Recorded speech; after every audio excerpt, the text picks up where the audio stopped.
18 तारखेला तुम्हाला आम्ही निवेदन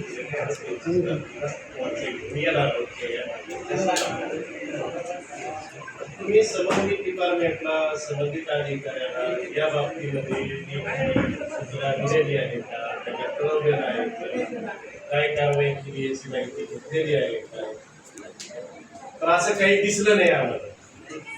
तर ते आम्हाला फार वाईट वाटलं तुमच्या पोलीस स्टेशनचा आणि तहसीलचं की पहिल्यांदा म्हणजे आणि आल्या वेळेस मला वाटतं माझा 50वा मोर्चा ते केलं. तर ह्या वेळेला पोलिसांनी आणि तुमच्या तहसीलवर मला खूप नाराज केली. एक मुलगा गेला साहेबांना इलेक्शनची गडबड आहे, तुमच्या साहेबांना इलेक्शनची गडबड आहे. इलेक्शन होतं आम्ही बसतो इथं काय प्रॉब्लेम नाही.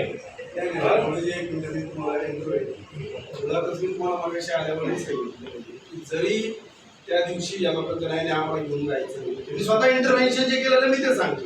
त्याच्यासाठी मी पाठवलेलो. तुम्हाला भेटलं की ती जी लोक आहेत कंपनीच्या संबंधित ती लोक काय असं दबाव काय दिलेला आहे काय त्यांची स्टेटमेंट घेतो. त्यात काही विशेष नाही. आणि दुसरी गोष्ट तुमचा गैरसमज होतो तो गैरसमज काढण्यासाठी मी परत आलो. आता PM जे स्पेशल असेल मला ही माहिती तेही मी प्राप्त करतो. इलेक्ट्रिक शॉक लागूनच ते माहिती हे तर कॉज ऑफ डेथमध्ये क्लिअर करते. आता राहिला प्रश्न तिथे तिथे कामगार होते सोबत कोण होते काय होते त्याच्यासाठी मला तुमचं इनिशियल तुमची नातेवाईक आणि तिथे जो कोण येते त्यांच्या भावाचा घटनास्थळ पंचनाम्यावर भाऊ पण होते.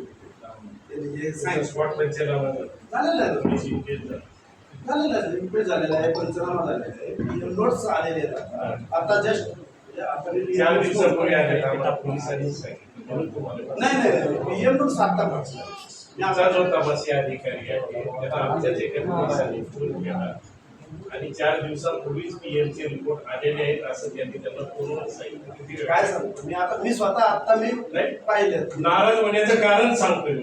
ठीक आहे तुमची नाराजी साहजिक आहे की बाबा साहेब आम्ही कॉग्निजन्स घेतलं नाही असं तुम्हाला वाटत असेल. 100% तो तुमचा गैरसमज. आणि मी आताही सांगतो की त्यांचे जे नातेवाईक आहेत ज्या ते किती दिवसापासून कामाला होते त्यांचं जे काही ॲग्रीमेंट असतील ते सगळ्या गोष्टी त्यांना जर इलेक्ट्रिशियन म्हणून नेमलेलं नसेल आणि त्यांना जर इलेक्ट्रिक काम करायला लावलं हाच तपासाचा भाग आहे तर तो करायला आम्ही बांधिले.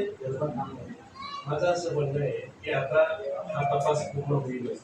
तपास तर तुम्ही प्रथमदर्शनी तो कामगार त्या ठिकाणी होता कामाला त्याला शॉक लागलेला आहे त्या कंपनीमध्ये. याचा अर्थ काय की त्या कंपनीच्या हलगर्जीपणामुळे त्याला शॉक लागला. त्याच्या मॅनेजरला अथवा त्या कंपनीला त्याच्या कुठल्या तरी वरिष्ठ माणसाने त्याला ते काम करायला लावलं. काय काम करायला लावलं तर त्याला ते टँक धुवायची सांगितलं जे त्याचं काम नव्हतं आणि याचा पाईपचा शॉट केला नाही.